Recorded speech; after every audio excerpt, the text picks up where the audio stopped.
你好，我是阿力。我们今天视频主要来讲以下3个方面的内容啊。第一就是马斯克呢，他为了维护狗狗币持有者的这个利益啊，推特大战币安的赵长鹏。那么第二方面呢，我们顺道讲一讲最近狗狗币的一些动态。那么节目的最后一部分，我们来说一下比特币连续的下跌，让很多人觉得这个熊市是不是又来了？那么本期节目阿力将会告诉你真实的链上的数据，看完之后呢，你可能会拨开迷雾，重见光明。好，我是阿力。如果你是第一次打开我的视频，我的频道呢是专注于加密货币和美股投资，希望你能够点击订阅，让我们一起见证这个新世界的浪潮。首先呢，我们先来跟大家一起来了解一下币安交易所最近呢出现狗狗币错发送的这个前因后果啊。大家都知道，狗狗币前段时间呢全新节点是 1.14.5 更新完毕，我们节目也讲过的，手续费呢是大幅度的下降。而在币安交易所上有这么一件事情差不多是1年之前币安在处理用户提狗狗币需求的时候因为设置的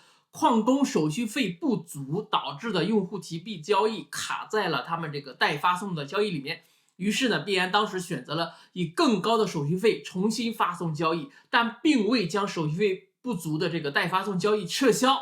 最近呢，因为狗狗币节点更新，手续费这个大幅度的降费然后呢，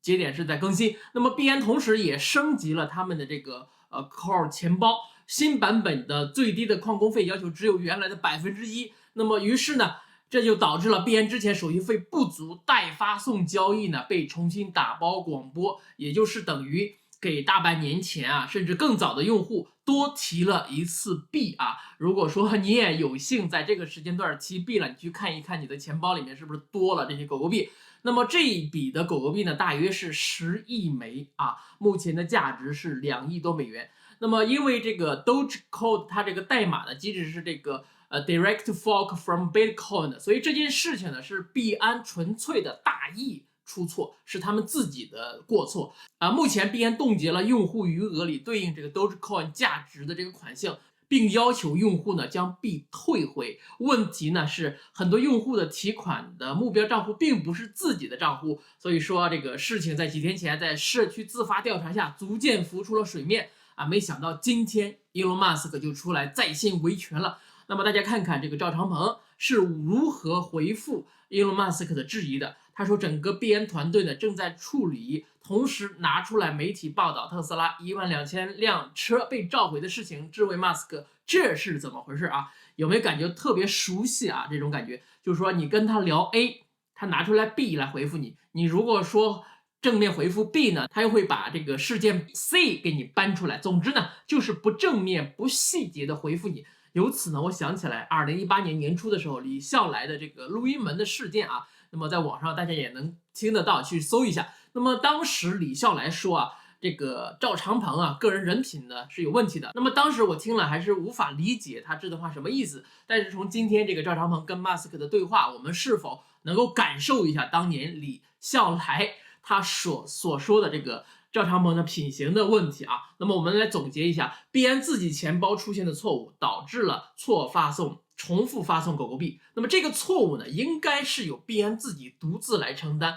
而不是由客户再返回狗狗币给币安。那么如果区块链出现像银行一样的问题取款机多吐出来的钱还要还回去，那么这个世界要区块链做什么？那么区块链跟现实的目前的这个现状呢，没有什么区别了，大家原地踏步走不就好了吗？所以说这个对于这样的交易所被赶出市场、被清退，那么你觉得应不应该呢？留言区告诉我你的答案。好，我们进入节目的第2部分那么狗狗币最近有没有什么新的动态呢首先第一个动态就是 Robinhood 的狗狗币钱包马上就出来了，我们之前也反复讲过很多次。那么 Robinhood 的 COO 昨天发推文表示那么首个转账到外部钱包的这个狗狗币是420.71个狗狗币。那么费用呢是0.02个狗狗币，那么这么算下来呢是0.005%的手续费，是非常非常低了。那么这与狗狗币开发者的这个坚持不懈的努力呢是分不开的。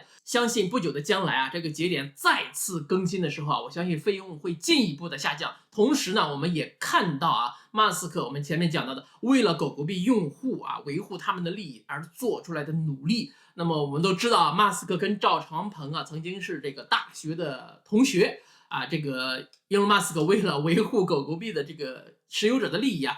那么与昔日的同学公开辩论，公开就是互怼了。那么马斯克在等一个很好的时机，那么到时候啊可能会宣布一项非常大的决议，那么让我们静静的等待啊就好了。好，下面我们进行本期视频的最后一部分啊，市场到底转熊了没有啊？首先我的看法，那么目前的市场呢正在震荡，并非是转熊啊。我在11月13号的节目里面提到过啊，接下来的15到20天非常非常的关键。那么到今天啊，这15天还没有完全走完，那么我们就让这个子弹呢再飞一会儿，等这个市场的情绪啊宣泄完毕，就会有进一步的这个腾飞。下面呢，我从这个链上的大数据啊，一一跟大家分析一下我的理由。首先，大家看这张图片啊，这是今天最新的这个 Glassnode 的数据。大家来看，目前每日流出交易所的这个数量呢，依然是5000个比特币每天，交易所的余额呢是不断的创新低。大家看下面这张图片，目前呢只有12.8%的供应量啊，那个跟2018年的1月份相当。这就相当于什么情况呢？相当于目前这个比特币它积累了整个2018年到2020年的熊市，但是呢，价格呢却高出来了10倍。所以说问题来了，这些币去了哪儿？被谁给提走了？提到谁的钱包里面去了？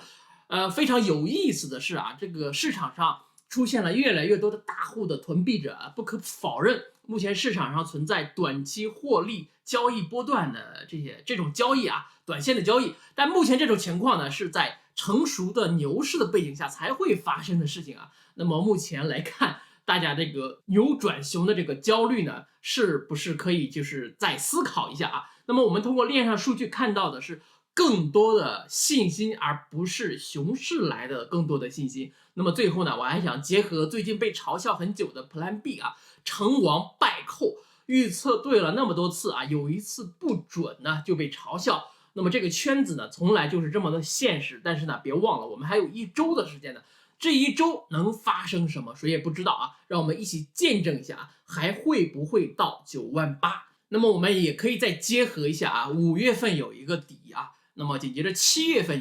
有一次底，然后9月份有一次底，现在是11月份，11月份又有一次底。那么下一次的腾飞呢，可能会在接下来的2个月内发生，让我们一起拭目以待，一起去见证啊，这一次的比特币会不会再次创造历史的新高。好，以上呢就是本期节目所有的内容了，希望能够带给大家一些思考。那么我也会啊持续不断的创作更好、更有价值的内容。